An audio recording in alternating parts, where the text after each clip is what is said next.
오늘 우리가 누가복음 13장 31절부터 35절까지 읽었습니다. 사명을 성취하기 위하여라고 하는 제목으로 함께 은혜를 나누고자 합니다. 예수님께서는 지금 이제 누가복음 9장 51절부터 예루살렘으로 향하여 지금 가고 계십니다. 그래서 그 누가복음 9장 51절 말씀 보면 예루살렘을 향하여 가기로 굳게 결심했다라고 그렇게 말씀하고 있어요. 그러니까 예루살렘으로 가는 게 뭐가 그렇게 굳게 결심할 일이 있을까? 그 우리들은 알지만 그 당시의 사람들은 잘 몰랐을 거예요. 십자가를 지시기 위해서 예루살렘으로 올라가시는 겁니다. 그런데 가는 곳곳마다 동네를 지나며 또 성읍을 지나며 그곳에서 계속 예수님을 영접하라고, 그리고 하나님 나라가 이 땅에 임했다. 그러니까 하나님께 나아오라. 영적으로 잠들지 말고 깨어 있어라. 또 시대를 분별하고 서로 화해하기를 힘쓰라. 또 지난주에는 좁은 문으로 들어가기를 힘쓰라 라고 이렇게 말씀하시잖아요. 한마디로 말하면 예수님께서 말씀하신 그것을 듣고 긍정적으로 좀 반응하기를 예수님께서는 바라시는 거예요. 그런데 이스라엘 사람들은 그렇게 긍정적으로 반응하지 않아요. 몇 사람들이야 이렇게 예수님을 따라가고 그러는 무리들도 있지만 많은 무리들인 거지 예수님의 제자들은 그렇게 많지 않은 겁니다. 이스라엘 백성들을 보면 지난날의 역사에서 선지자들을 따르지 않았고 선지자들을 거부했던 그 모습대로 예수님을 거부하는 그 반복적인 모습을 지금 그대로 따르고 있어요. 그래서 예수님이 자꾸 따라와라, 회개하고 하나님 앞에 믿음으로 살아라고 이렇게 얘기를 해도 그들은 따라오지 않아요. 그래서 우리가 살펴봤던 것처럼 지금은 천국으로 가는 그 문이 지금은 열려 있다. 그런데 언젠가는 닫힐 거다. 지금은 열려 있는데 기회는 지금이다. 이제 곧 닫힐 것인데 빨리 들어와라. 그 좁은 문으로 들어오라는 거예요. 만약에 문이 닫히면 이제는 어떻게 해요? 밖에서 슬피 울며 이를 갈리라 라고 지난주에 예수님께서 본문 말씀을 통해서 우리에게 들려주셨죠. 예수님은 이스라엘 백성들이 하나님의 잔치에 참여할 그 기회를 잃어버릴 수 있다고 자꾸만 강조하시고 빨리 오라고 그렇게 얘기를 하셔요. 이렇게 계속 얘기를 하시는데 오늘 여기 본문 말씀 보면 곧 그때 어떤 바리새인들이 예수님에게 얘기를 합니다. 뭐라고 얘기하냐면 빨리 여기를 떠나세요. 헤롯이 당신을 죽이려고 합니다. 그러니까 빨리 떠나라는 거예요. 바리새인들이 굉장히 예수님을 사랑하고 위하는 것 같죠. 언뜻 보면 예수님을 도와주려고 하는 그런 뜻이 있는 것 같습니다. 그런데 여러분, 바리새인들이 예수님을 좋아한 적이 있습니까? 성경 말씀 이렇게 보면 바리새인들이 예수님을 좋아하는 적은 없어요. 새로운 하나님의 나라의 법을 가르치는 예수님을 굉장히 미워했습니다. 또 자신들보다도 탁월한 가르침으로 많은 사람들에게 하나님의 말씀을 선포하는 이 예수님에 대해서 기득권 세력을 가지고 있는 이 바리새인들이 굉장히 견제하고 예수님을 적대 관계로 그렇게 몰아버렸습니다. 그렇다고 본다면 지금 바리새인들이 예수님에게 와서 예수님 여기를 떠나세요. 헤롯이 당신을 죽이려고 합니다. 라고 하는 이 말은 예수님을 위하는 말이 아니라 이 헤롯과 작당을 하고 그리고 헤롯과 합세해서 예수님을 예루살렘으로 몰아내 버리려고 하는 그런 계략을 꾸민 것입니다. 이 살해 음모를 들은 이 예수님, 우리 같으면 두려워서 좀 그래? 그러면 빨리 피해야지 그럴 텐데 예수님은 지금 헤롯을 공개적으로 책망하십니다. 그래서 32절 말씀 보면 뭐라고 그럽니까? 32절 보면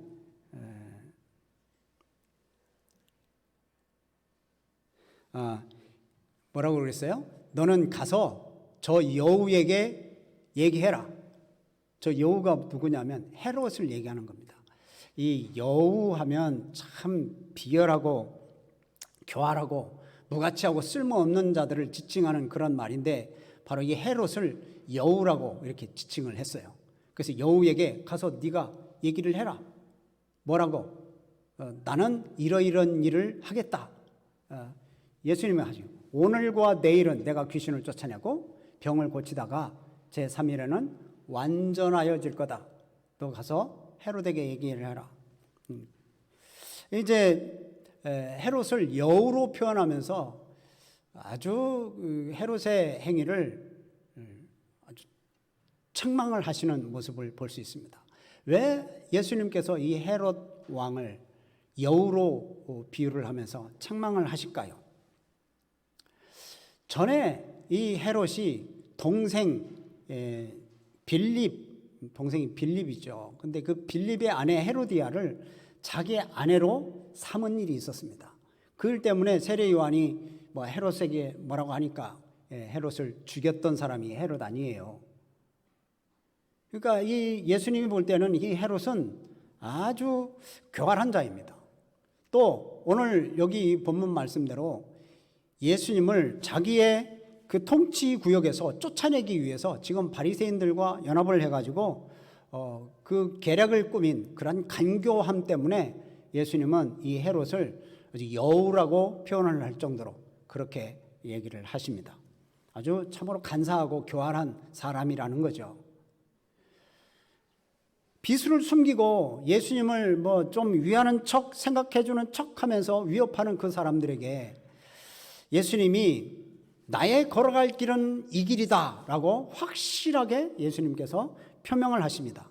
명확하고 아주 단호하게 예수님이 말씀을 하시죠. 32절 33절 말씀은 바로 그렇습니다.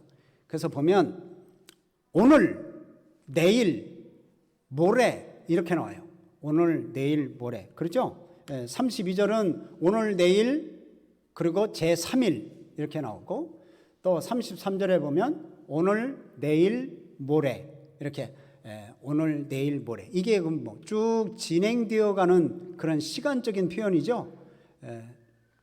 거꾸로 가는 게 아니라 이제 앞으로 계속 진행해져 가는 그런 과정인데 여기 보면 32절 말씀을 보면 뭐라고 그래요? 오늘과 내일은 내가 귀신을 쫓아내며 병을 고치다.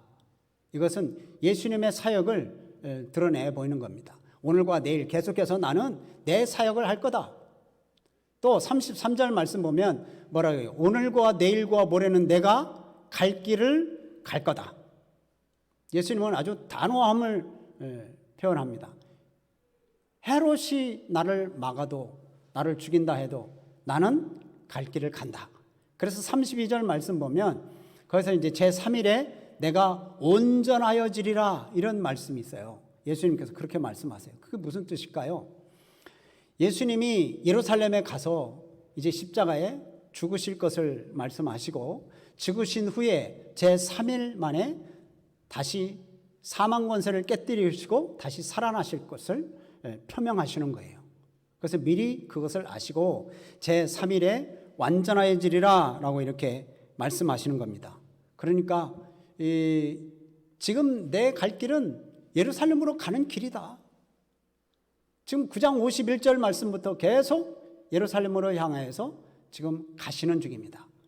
방해거리가 있어도 걸림돌이 있어도 계속 지금 가는 거예요. 그래서 33절 말씀 보면 내가 갈 길을 가야 하리니 그렇게 말씀하죠. 내가 갈 길을 간다. 예수님께서는 이 땅에 왜 오셨습니까?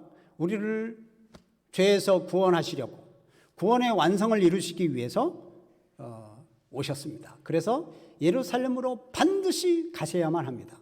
그곳에서 십자가를 지셔야만 합니다. 그게 사명입니다. 오늘 우리가 사명에 대한 찬양을 했잖아요. 하나님의 섭리, 하나님의 예정대로 예수님은 이제 예루살렘에 가셔서 십자가를 지시고 죽으셔야 되는 것이 이미 결정이 돼 있어요. 이미 예수님도 알고 계세요.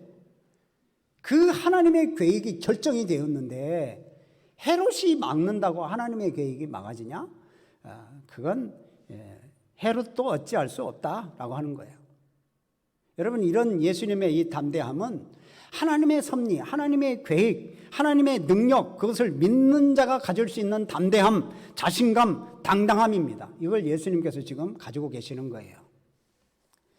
여러분, 우리들도 하나님의 인도하심을 믿고 하나님께서 우리에게 사명 주심을 믿고 또 우리가 가야 할 길을 인도하심을 여러분 믿는 우리들입니다. 그러면 우리들은 예수님의 제자라고 보는 거죠. 그러면 정말 하나님의 손길과 하나님의 인도하심과 하나님의 계획을 믿는 우리들이라면 우리에게 주어진 이 사명 감당할 때 목사, 장로, 권사, 안수집사 또 우리에 맡겨진 그 사명을 감당할 때 어떤 상황 속에서도 두려워하지 않고 담대할 수 있어야 하는 것입니다. 사도 바울의 모습을 한번 잠깐 볼까요? 사도행전에 보면 이제 이 사도 바울이 3차 전도여행을 돌아다니다가 이제 예루살렘으로 돌아가기로 결단을 합니다.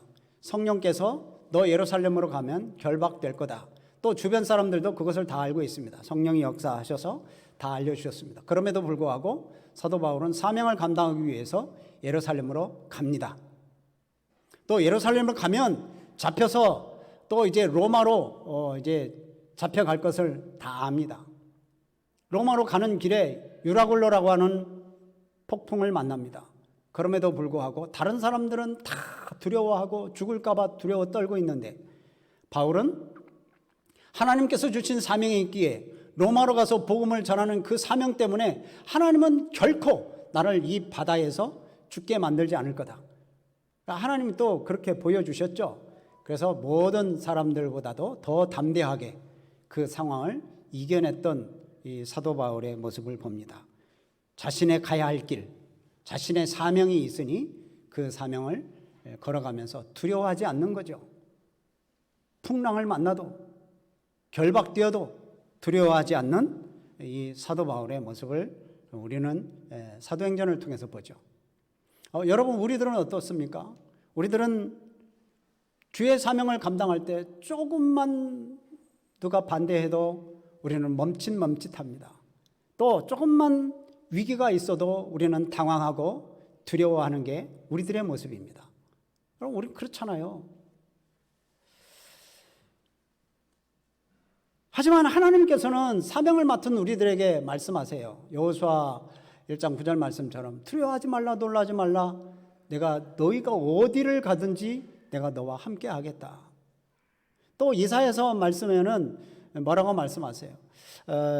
내가 너희와 함께 하겠다. 너희들이 물 가운데로 지날 때에도 물이 너를 침몰치 못하게 할 거고 너희들이 불 가운데로 지날 때에도 불이 너희를 태우지 못하게 하겠다. 하나님께서 그렇게 말씀하십니다. 그러니 여러분, 사명 감당하는 일에 있어서 여러분 우리가 주저하거나 망설이거나 두려워해서는 안 됩니다.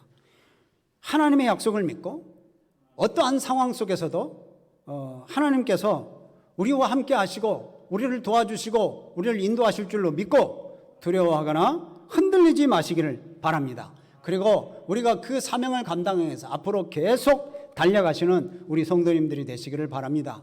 아프리카 탐험가였고 또 그것에 복음을 전했던 이 리빙스톤이라고 하는 사람이 있습니다. 그 사람이 그렇게 말을 해요. 해야 할 일이 남은 자는 그 일을 이루기까지 결코 죽는 법이 없다. 우리가 사명을 감당하기까지, 그 사명을 완수하기까지 결코 죽는 법이 없다는 겁니다. 내가 그런 사명을 감당하다 죽으면 이제 그 사명 다 끝난 거죠.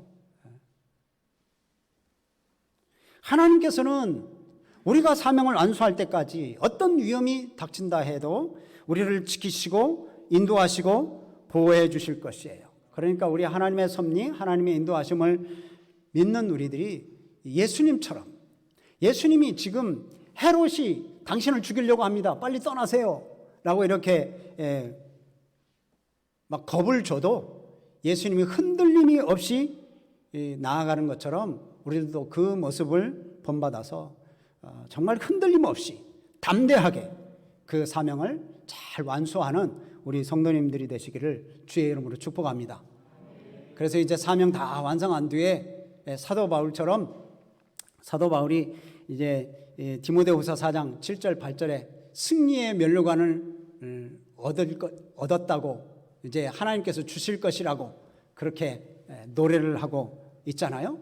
나는 선한 싸움을 싸우고 나의 달려갈 길을 마치고 믿음을 지켰으니 이제는 의로운 재판장이 나에게 의로운 면류관을 의의 면류관을 주실 것이다. 근데 그것은 나에게만 주시는 것이 아니라 주의 나타나심을 사모하는 모든 자에게 이 면류관을 의의 면류관을 주실 것이다 라고 선포하는 것처럼 우리 성도님들도 승리의 면류관을 쓰실 줄로 이제 확신하고 앞으로 계속 전진해 가시고 사명 다 감당하시기를 주님의 이름으로 축복합니다. 이렇게 예루살렘에서 헤롯이 죽이려고 하고 바리새인들이 예수님을 거부하고, 다시 말하면 예루살렘이 거부하는 것이고 유대인들이 거부하는 것이죠. 이스라엘이 거부하는 겁니다. 그런데 이제 예수님께서는 그렇게 예수님을 거부하는 자들, 예수님을 증오하는 자들에게 이 하나님의 마음으로 그들을 품어요. 그래서 참 안타깝게 생각하십니다. 그래서 34절 35절 말씀을 보면 예수님이 참 탄식하시고 슬픈 노래를 부르고 계시는 거예요. 예루살렘아 예루살렘아.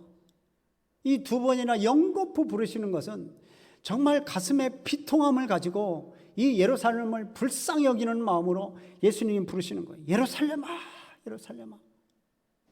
야, 선지자들을 죽이고 선지자들을 돌로 치는 그런 너희여. 그러면서 이제 34절 말씀에 예수님께서 하시는 거예요. 암탉이 제 새끼를 날개 아래 모음같이 내가 너희를 모으려고 한 것이 몇 번이냐. 하나님께서는 예수님 외에도 수많은 선지자들을 이스라엘 백성들에게 보내셔서 이 이스라엘 백성들이 하나님 앞에 돌아올 수 있도록 계속 선지자를 보내셨습니다. 그럼에도 불구하고 그들은 그 선지자를 받아들이지 않았어요. 다 거부하고 돌로 치고 내쫓고. 그럼에도 불구하고 예수님은 계속 보내시는 거예요. 그들을 사랑하시기 때문에. 주님의 탄식과 애가를 예수님이 지금 부르고 계세요. 예루살렘아 예루살렘아. 그래서 하나님이 얼마나 이 예루살렘을 사랑하시는지를 깨달으라는 거죠. 여러분 예루살렘만 사랑하시나요? 저와 여러분도 우리 주님이 사랑하시는 줄로 믿습니다. 예수님께서는 그 사랑하심으로 십자가를 지셨거든요. 십자가를 졌다? 뭐 그냥 십자가를 진 게 아니고 그냥 죽으셨거든요. 여러분 우리를 위해서 십자가를 죽으셨다는 거예요. 나 때문에 십자가에 죽으셨어요.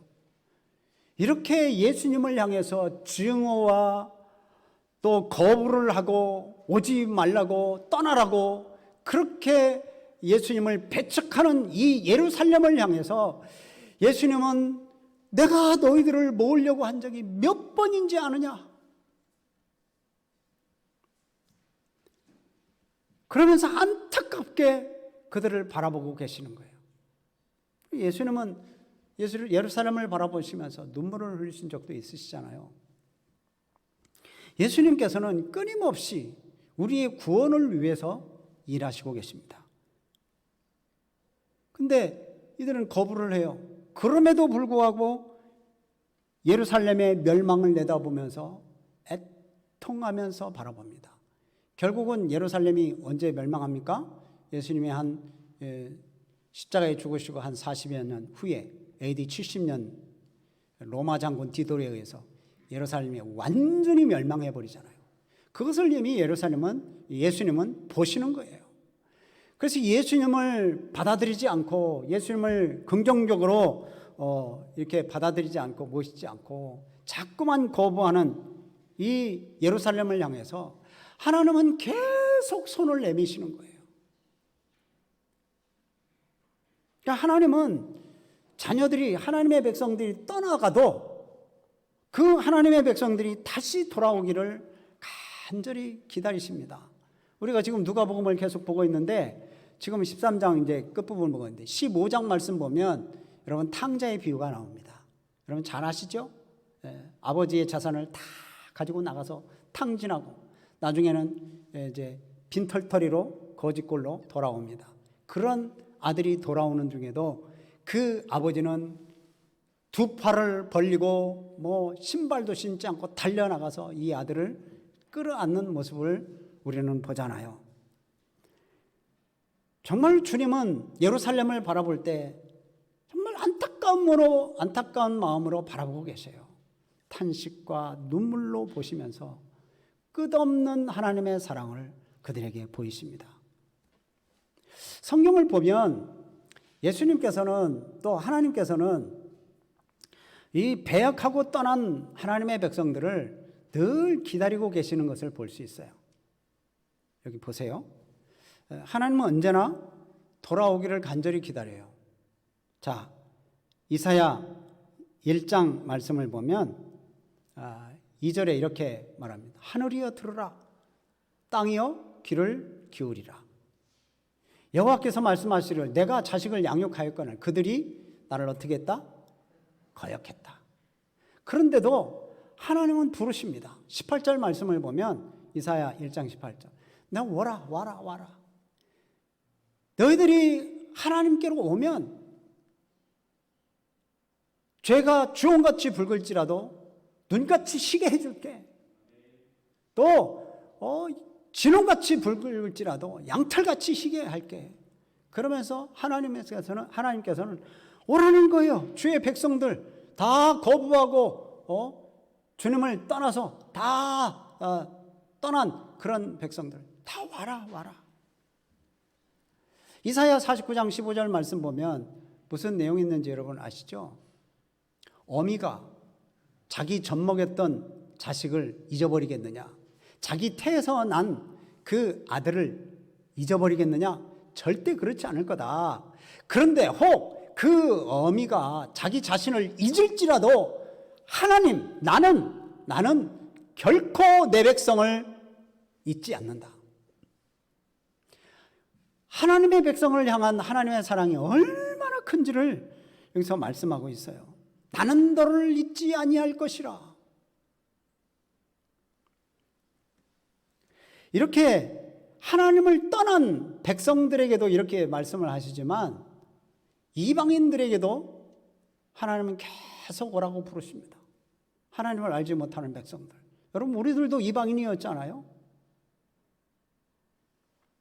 그런데 하나님은 계속 그 이방인들을 향해서 내가 여기 있다 그렇게 말씀하세요.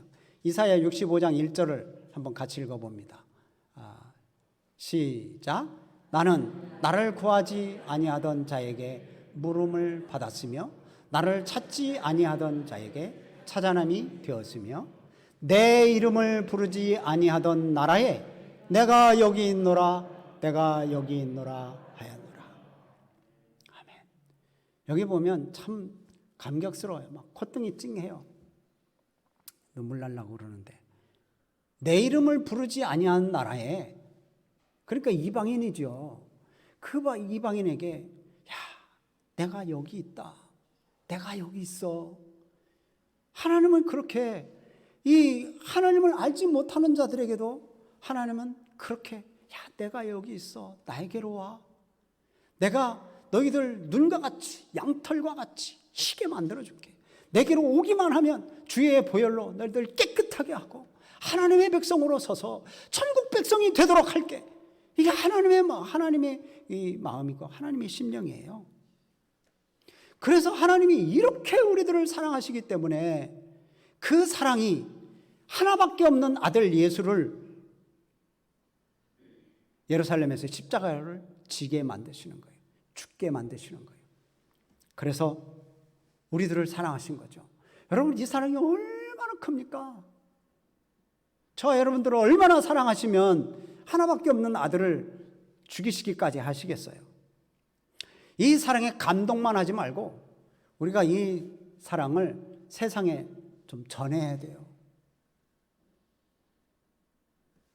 하나님께서 이렇게 이 하나님을 떠나버린 백성들에게도 너희들이 오기만 하면 깨끗게 해줄게. 부모들이 자식을 잃어버린다 해도 나는 너를 잊지 않는다. 돌아와라. 그리고 이방인들에게도 야, 내가 여기 있다. 이쪽으로 와라. 우리는 예수님은 늘 이렇게 잔치에 초청하시는 거예요. 천국 잔치. 오늘 말씀을 이제 좀 요약을 합니다. 그 어느 누구도 하나님의 계획, 하나님의 섭리를 방해할 수 없습니다. 그래서 예수님을 사명에서 벗어나게 할 수 있는 자가 아무도 없다는 거예요. 헤롯 안티바라고 하는 사람이 아무리 세상의 통치자이고 이 세상의 통치 권력을 가지고 있어서 위협한다고 해도 예수님이 예루살렘으로 올라가서 그 사명을 감당하는 그 일에는 결코 막을 수가 없다. 또 이스라엘 백성들이 예수님을 거부하고 또 바리새인들이 예수님을 그렇게 증오하고 거부를 해도 예수님의 구원 계획, 예수님의 그 구속의 역사, 하나님의 그 구원 계획은 결코 막을 수가 없다라는 것을 오늘 우리에게 말씀해 주고 있어요. 하나님은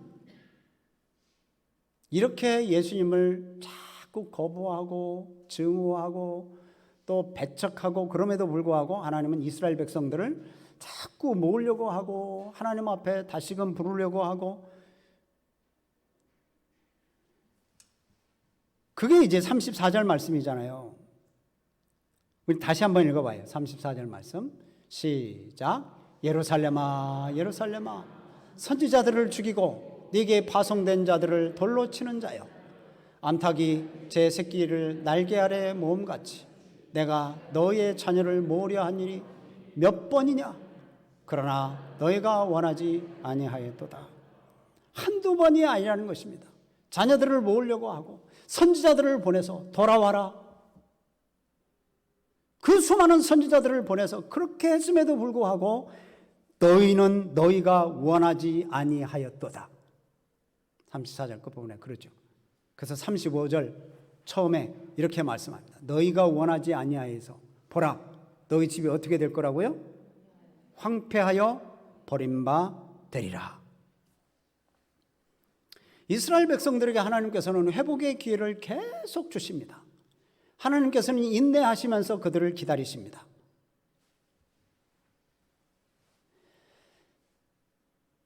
그런데 이스라엘 백성들은 회개하지 않아요. 결국은 망하죠. 여러분, 오늘 이 본문 말씀을 보면서 여러분 우리들의 모습을 한번 보시기 바랍니다. 오늘 말씀을 정리하는데요, 예수님께서는 예루살렘으로 올라가는 중에 이렇게 헤롯의 위협에도 불구하고 흔들리지 아니합니다. 사명 감당합니다. 메시아로서의 길을 가겠노라고 봉포를 합니다. 왜냐? 하나님의 구원의 섭리, 하나님의 그 구원 계획 누구도 바꿀 수 없어요. 하나님께서 이루고자 하시는 그러한 계획이기 때문에 그렇습니다. 여러분, 우리들에게도 사명을 주셨습니다. 하나님께서 예수님에게 십자가를 지는 사명을 주셨다면 우리들에게도 우리에게 주어진 사명들이 있습니다. 이 사명들을 감당할 때 우리는 때로는 시간적인 문제로, 또한 건강의 문제로, 또는 무슨 여러 가지 사업의 문제로, 또한 이런저런 그런 문제로서 걸림돌이 되기도 하고 방해가 될 수도 있습니다. 그 사명 감당하는데 참 어려움이 있을 수도 있습니다. 그럼에도 불구하고 어떤 일을 만난다 해도 하나님께서 나에게 맡겨주신 그 사명을 이루기까지 하나님의 섭리를 믿고 하나님의 인도하심을 믿고 하나님의 보호하심을 믿는다면 그 사명을 담대하게 잘 감당하시는, 끝까지 감당하시는 우리 성도님들이 되시기를 바랍니다. 그래서 예수님처럼 꿋꿋하게 가는 겁니다. 또한 두 번째로 오늘 말씀을 정리한다면 예수님께서 예루살렘 성을 보면서 예루살렘아 예루살렘아 그러면서 그 성을 안타깝게 보시면서 내가 이 암탉이 자기 새끼들을 모으려고 하는 것처럼 내가 너희 자녀들을 모려한 것이 몇 번이냐? 그러면서 안타깝게 그들에게 이렇게 이야기를 하는 그 예수님의 마음을 여러분 품으시기를 바랍니다. 지금도 죽어가는 많은 영혼들이 있습니다. 예수님을 거부하는 그런 심령들이 있습니다. 믿다가 낙오된 그런 분들도 계십니다. 우리의 태신자들이 대부분 다 그러시죠. 이 영혼들을 불쌍히 여기는 마음으로 최선을 다해서 그들에게 복음을 던지시기를 바랍니다. 예수님께서 계속 예루살렘으로 가시면서 지금 말씀을 선포하시고 하나님 나라는 이런 것이다. 또 예수님이 귀신을 쫓아내시면서 병든 자를 고치면서 천국 복음을 전하시는 것처럼 우리들도 맡겨진 자리에서 최선을 다하고 또 그 일을 전진해 나갈 때 정말 하나님께서 착하고 충성된 종이라고 칭찬받는 우리들이 될 줄로 믿습니다. 예수님처럼 꿋꿋하게 정말 예루살렘으로 향해 올라가시는 모습처럼 우리의 사명 잘 감당하시는 우리 성도님들이 되시기를 주님의 이름으로 축복합니다. 아멘.